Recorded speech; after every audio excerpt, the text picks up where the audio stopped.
Well, here's a trip down memory lane. Remember Jim's Ford Ranger? You know when it had a bent valve? Well, that was 2 months ago and we've just got the heads back now. There they are, all done.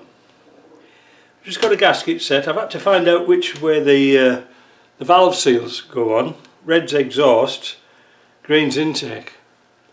They measure up the same to me, but there might be a different material. So you want to see what was wrong with it, eh? Look very closely.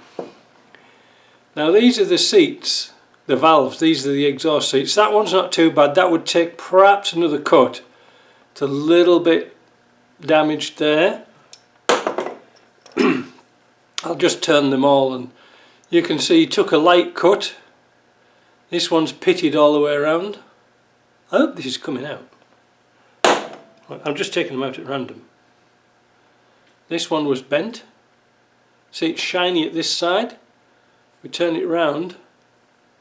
See, it's all pitted. That was a bent one. What have we got here? This was sort of the best out of the lot. This is a bit pitted here.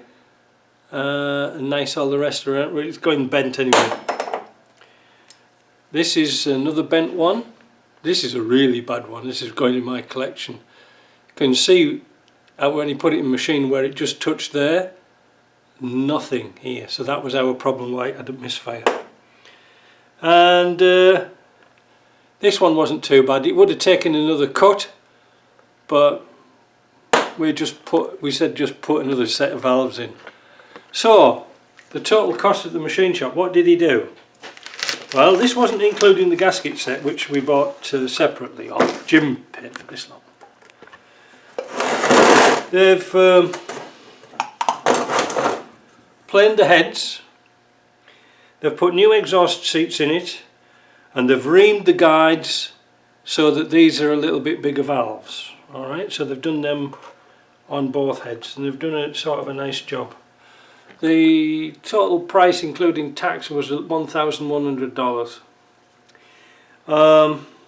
Pricey, that's not including the headsets and bolts, but you couldn't buy another car for that. Well, I was going to say to Jim, that's half the price I paid for my Ford. My Ford Focus, never mind just the bloody cylinder heads.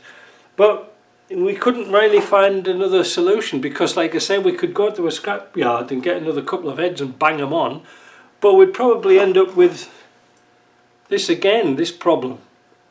These seem to be synonymous with these Fords that bend the bloody Ford.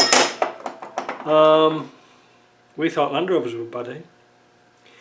So what I'm going to do this afternoon, because we've just got back and it's now 2:30, I'm going to build these heads up. I'm not going to show you how to build heads up because everybody's done them before.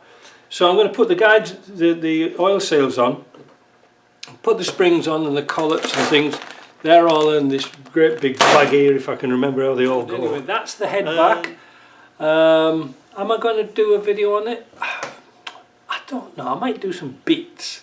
The thing is, it's not really relevant to this channel, is it? But it's just a bit of fault finding. What was the problem? Why it had a misfire?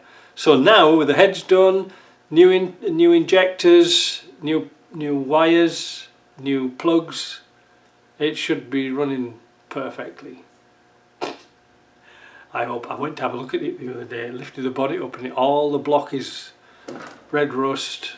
Liners are rusty. They just want to clean out, but Jim can do that. Anyways, enough of that ramble. We'll get that done tomorrow. See ya.